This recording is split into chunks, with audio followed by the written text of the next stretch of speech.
Thank you, Chair. He hasn't spoken yet. He's not the mover. I'm not the mover. I'm the mover. He's He's the shaker. He's the mover. all right. Could I just say that the budget process we've been through here, and this council, is different from other budget processes I've experienced with. In other budget processes I've been experienced, every new increase sought is contested against all existing budget lines. And if it's seen as so important, then it must be more important than something that exists in the budget. And therefore, budget adjustments are made. And so the budget is balanced between new and existing additions and reductions. We have had none of that process here. What we have here is a budget which has been based on what currently exists, and anything new is simply added to it. This is 1960s New Zealand style budgeting, cost plus. And it added up over a long period of time to significant hikes in tax, to 50+% in tax rates in New Zealand. And if we do not see the process for what it is, then this constant incremental creep of cost plus will push our rates up significantly. The second point is that I think this council has an obligation to try and live within its means and within the inflation rate of 2%. That's what everybody else gets. No one else gets a 5% rate increase, a pay increase every year, year on year. Yes, it's been put forward as an argument that this is only a small rate increase compared to other rates and other increases. That's not an argument that cuts the mustard with me. As far as statutory obligations, let's have a look at it. Central government has statutory obligations, the police have statutory obligations. The police budget was cut and they had to reduce their fleet number by 10%. They said they couldn't, but when the pressure was put on by the governors to find a reduction, to meet the reduction and make it work, they did. Now that's the responsibility of governors, to set the parameters and then make the management system work to make sure it happens, not to simply have cost plus. The New Zealand Police work with 10% less cars. There are a whole range of other things which have happened in the central government which are consistent with that, and I have not seen the same process here. When you look at the budget process within the ordinary household, if any household wants to increase expenditure in one area, then they have to find the money somewhere else. And every household goes through and trimming this to add that. That's how households work, but not, it seems, the regional council. If you look at business, every time there's an increase in expenditure in business, they have to find efficiencies and reductions. Where is the process for finding efficiencies and productivity gains within this council? I think we need to have a change of attitude, and I think we need to look at it that we cannot afford to allow private sector to be the only part of our economy which has to find efficiencies and productivity gains. Local government and central government have to find efficiencies and productivity gains because as a country we're going to enjoy a better standard of living. We all have to pull our weight, and that means councils as well. I don't think that we have got our grips on all of our expenditure by any means. Just at the first meeting I turned up at the Audit and Risk Committee, item 1 on the agenda was that we make no decisions. And then item 2 was that we have a report, a legal report, saying what are the legal risks for decision making of the Audit and Risk Committee. Well, it seemed to be possibly $2,500 to $3,000 worth of expenditure for nothing, because we weren't making decisions, and if we had a legal report and a very nice person come to see us at no doubt considerable cost to tell us that we didn't have any. Well, I think we can do better, and I think we have an obligation to our ratepayers to cap what we're going to spend and try and find the rest of it internally. I like the idea of Hawke's Bay tourism. I thought the plan we catched up the other day to chop it into thirds was wrong. If we were going to do the job, we should have said 900,000 and do it, because they came to us with a coherent plan of how it was going to work. And we made an ad hoc decision to say a third, a third, a third, and we're wrecking their plan with no consultation with them, no plan about how it might work. We've just said, well, this is what we can afford, the politics of it. So we went with the politics. I would be more inclined to support the tourism plan if it was 900,000 than 3 lots of 300,000, because they had a coherent plan. We've simply made a politically expedient decision. But coming back to it, my view is very clear. We have an obligation to our ratepayers, and I think we have the ability to live within 2%, and I do not support an increase substantially above the rate of inflation without first this council having gone through a thorough budgetary process to ensure that there is no opportunities for doing things differently. I think there are many. We just haven't had the pressure on us to go and do it. If the police can do with 10% less cars, we can do with changes within this organisation, is my view. Other speakers, Councillor Grant. Firstly, this is a wonderful example of me not being predetermined, because I think Councillor Barker has put forward a very compelling case, and it's one which I have a lot of sympathy with. I don't think we do look at our costs as hard as we should. I don't think we've had any enormous pressure to do that. But having said that, that's something which I'm hoping the Audit and Risk Committee will do, and that's why I was a strong advocate for that. There's a couple of things. Community expectation. Well, Councillor Bevan, may I say that I think community expectation is that we show leadership. And this tourism opportunity, and to agree with Councillor Dick, was an investment. It's an investment in our community. It's an investment that you either believe their figures of growth or you don't, and I think they have a pretty good chance at getting it. It's an investment in that will create jobs at the lower end of the echelon, which tourism tends to do, which we really desperately need at the moment. We need jobs, don't get me wrong, we need jobs at the top end, but we need jobs at the bottom end as well. Councillor Barker has raised policing. I actually don't think that's a very good example. If you go to communities that I work in, they're really worried because little police stations are closing, that police have been taken off the streets, and I happen to have a relation deep inside the police. And if you talk to them, they are really struggling with these budget cuts. So talk to the policemen on the street and talk to the people on the street that really depend on the police, and I don't know whether it's been such a good idea. The other thing that I would say is we have been thrashing this around, this long-term plan. We've thrashed around the tourism thing. We have, over 3 days, we knocked it around. We came to a conclusion, and to unilaterally now go back to staff and say, whack out 3% is just a little bit rich. And I don't think we should, if we were going to do that, we should have done that 5 weeks ago, not now. Councillor Dick. Well, Mr. Chairman, I agree with my colleague.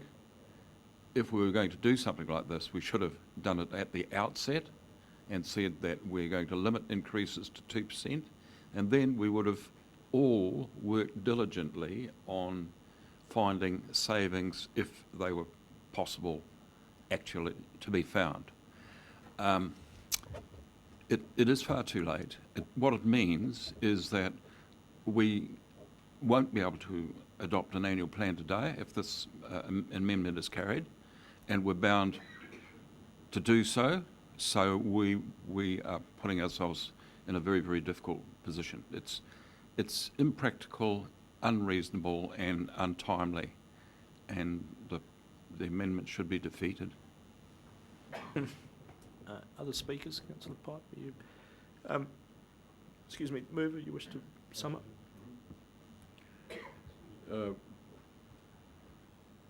Developing this plan has been anything but strategic.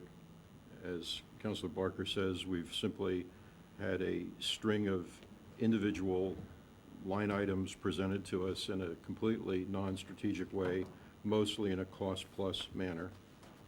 And when we began this process several days ago, I'd remind some of my other councillors who have just spoken that I raised the question, shouldn't we first have a discussion of what kind of rate increase we're prepared to accept? Peter Bevan made the same point. Yeah. We tried to put that issue on the table. The chairman decided, no, we have a list of things here to decide. Let's just take them as they come. And that's the way this debate unfolded. So it's a little rich to say now that we did not try to put our arms around what overall rates commitment we were going to ask from our ratepayers. Secondly, I personally have always taken the position that the tourism spend needed to be considered and fight for its piece within an overall economic development strategy. We've known for, it was no surprise, we have a 3-year planning process. We have mismanaged entirely the development of any kind of economic development strategy. We should have been at a point somewhere in this plan preparation process where we were able to look at competing needs for spending this kind of money, an ask of 2.7 million originally, was that the best way to advance economic development in this region? We never had that discussion. We never had anything remotely like that discussion. We simply had a flash PowerPoint from Hawke's Bay Tourism that wowed the pants off the seats of some of our councilors. The fact that we now think we can't find this money wasn't very long ago that HBRC came in and said, hey, can you help us bear the cost of additional Board of Inquiry costs? The chief executive snapped her fingers, produced $200,000 on the spot. I don't know where that $200,000 came from. Now we can't seem to find $300,000 if we had to fund tourism out of that same pot, wherever it is. It's been pointed out that, this is only a penny a day of an increase.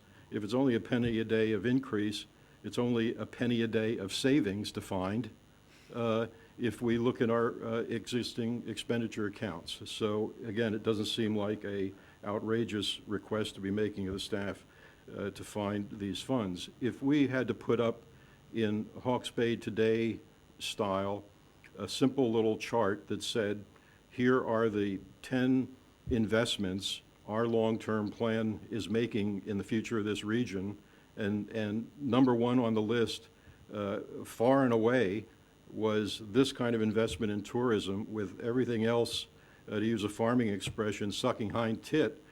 I don't think very much of the public would think we've made a wise set of decisions. And so I'm supporting the amendment on all of those bases. I don't think it's an outrageous demand.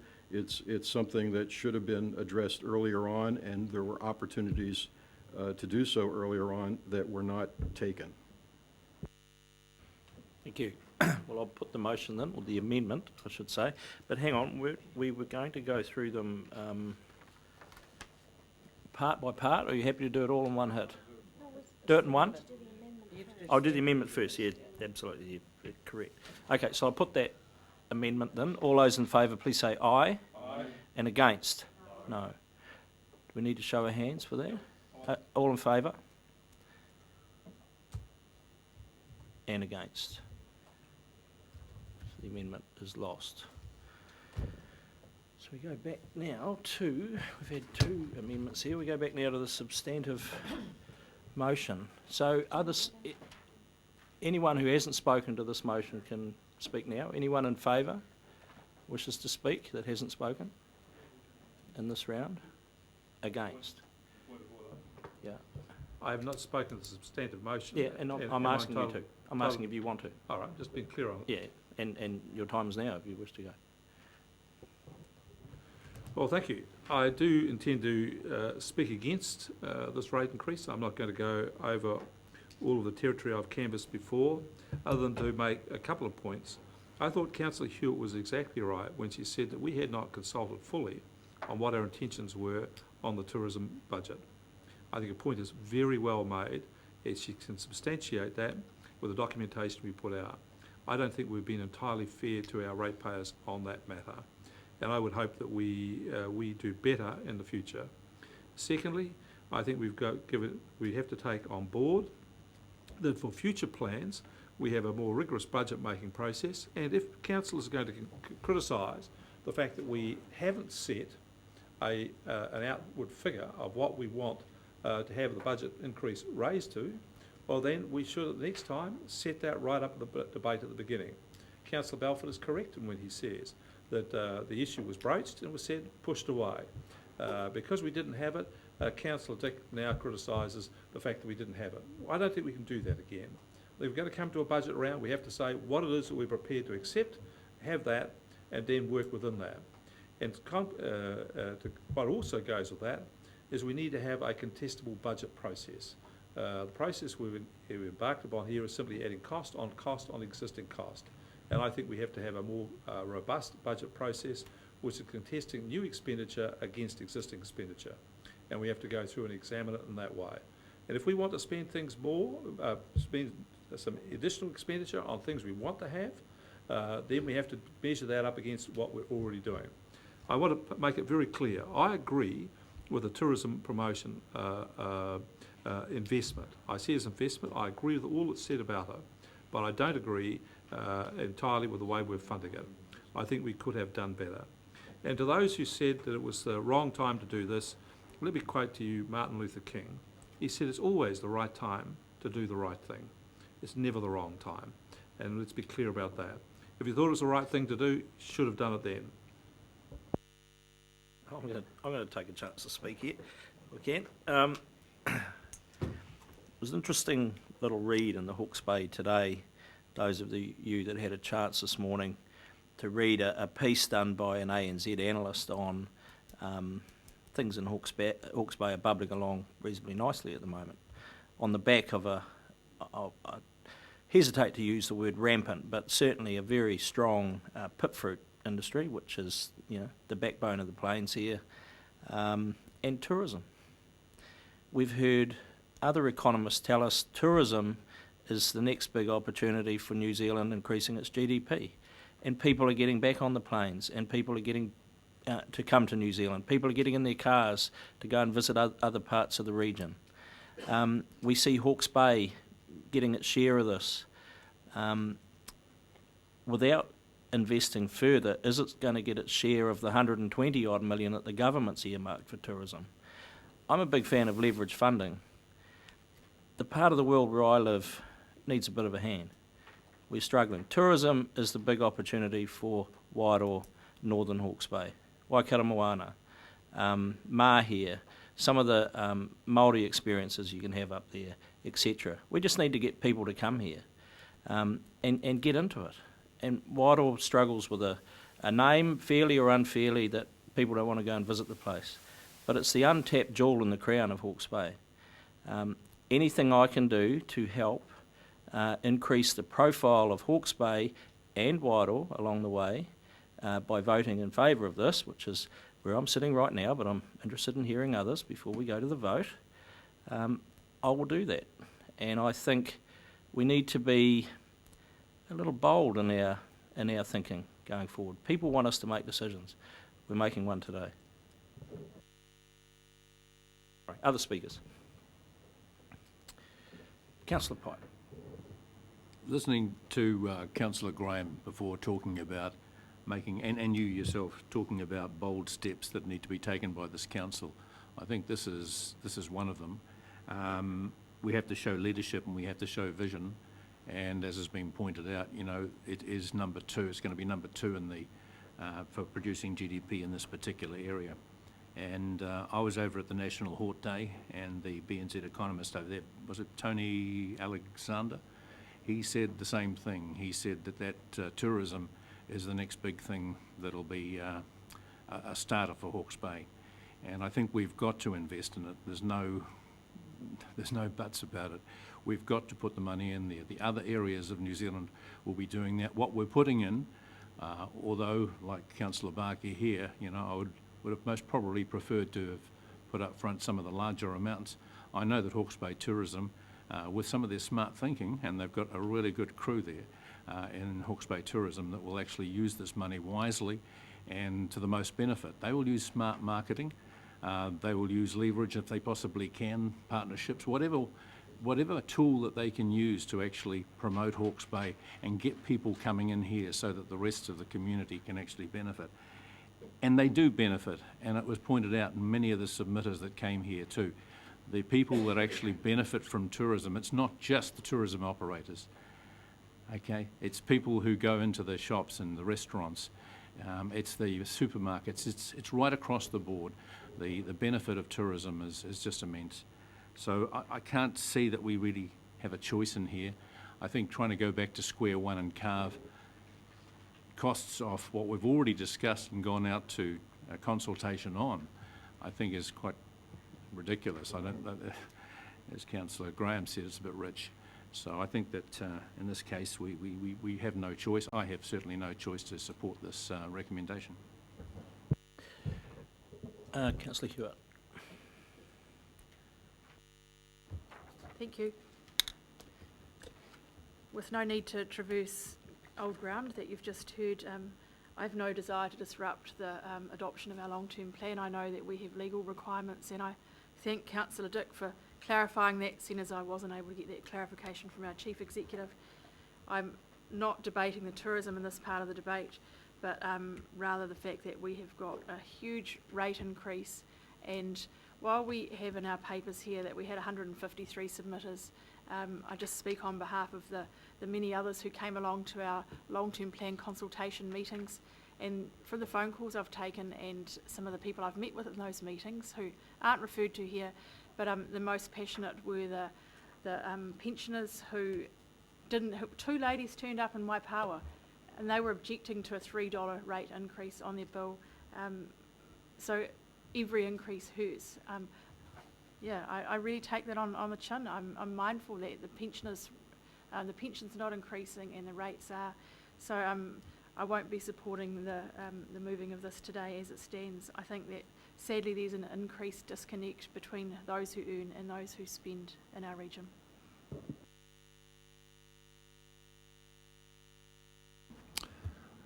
Well, I think it's pretty much all been said, other than the fact that when we say, or people say, that we haven't consulted on this, well, we have to go through a process of receiving and hearing submissions. That's part of the consultative process. And out of those submissions, we choose to take account of some ideas and to discard others. And we've done that. We've cut hundreds of thousands of dollars out of the requests that were made during the submission process. And in terms of ensuring that this organisation runs effectively and efficiently, I know that our staff are diligent in minimising costs, but as well as that, we now have the Finance Audit and Risk Subcommittee, and one of its tasks will be to do rolling reviews of council activities so that the cost saving or the economising process in council operations will be transparent and observed and participated in by councillors. So I've got confidence in the process, and I think the result, if this motion is passed today, will be generally well accepted across the region. Thank you. Well, I'll put the motion in. All those in favour, please say aye. Aye. And against? Carried. Or do we need to do a show of hands? All in favour? Just so we're clear. And against? Carried. Thank you. Division, please. You wish to have a division? Okay, Yes. In favour. You get that? Which names recorded? Favour. And against? You good with that? Thank you. Okay, Chairman's monthly report, Point which of is... order, just a simple process thing. When it's called for a show of hands, I would just assume that is Would be a automatically a division. Do we What? need? No, Sorry? no, yeah, other than, if I'm not sure, if I'm not completely sure sitting here, I will ask for a show of hands. That does not mean you necessarily have your name Just want to be clear on recorded, it. yeah. So if you want your name I recorded, wasn't entirely sure there, so, so if you want our names recorded, we would need to call for a Call for division, division. even if there is a show of hands. please, yeah. Although, for expediency, you could, as I asked for a show of hands, someone could say division and then go away. Yeah, okay. So, with the silver DeLorean in mind, if you go to the back page, it's, instead of the 13th of June, it should be the 24th of June, as in the Chairman's report.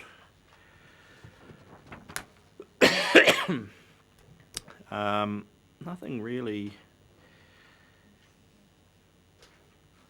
sticking out there. Mr. Adey and myself went to Kopuafra to look at the forestry / issue yesterday.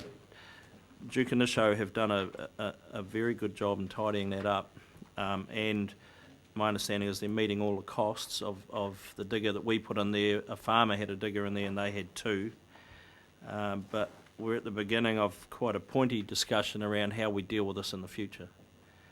And in some ways, the fact that it all got caught up in a tree down the main stem of the Kopuafra stream saved, I don't know how many tonnes of trees going out into the Mangawhio Lagoon, which would have been an absolute shambles, and I'm not sure how we would have even dealt with that. So it's extremely serious, and we need some fairly robust discussion around how we deal with this in the future, or more preferably avoid it from happening again. What else happened during the week? I represent the mayors of the region, chairing a panel that appoints trustees to the Hawke's Bay Rescue Helicopter Trust. I'll get it out eventually. We did that this month. Trustees are the reappointment of, I'll think of his name, Joe Farram, who's a helicopter pilot, and the other one is Rob Patello, is a new addition there to the Hawke's Bay Rescue Helicopter Trust. I went to the AGM actually the other night, which is not here, and they've had a very good year, which is good to see. We do support them, and you'll see Councillor Scott represented us at their annual fundraiser. The Cape to City presentation to Mayor Lawrence Yule was with Andy Lowe and our own Campbell Leckie, who's doing a lot more work on the Cape to City project at the moment. And it was a privilege to actually show the Governor-General firsthand how that was working on the third day of the LTP hearing. I have met with Des Ratimer immediately following the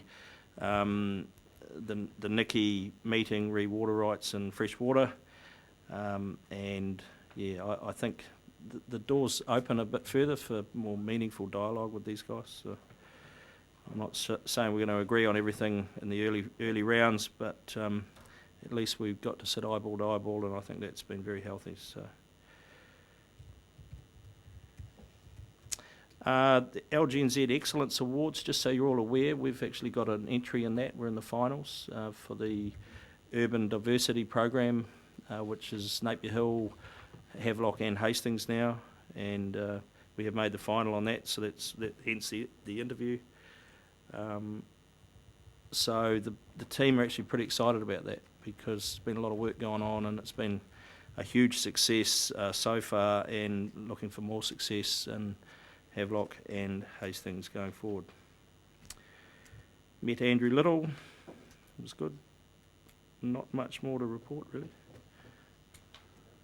There are no questions someone might like to move, and we will carry on.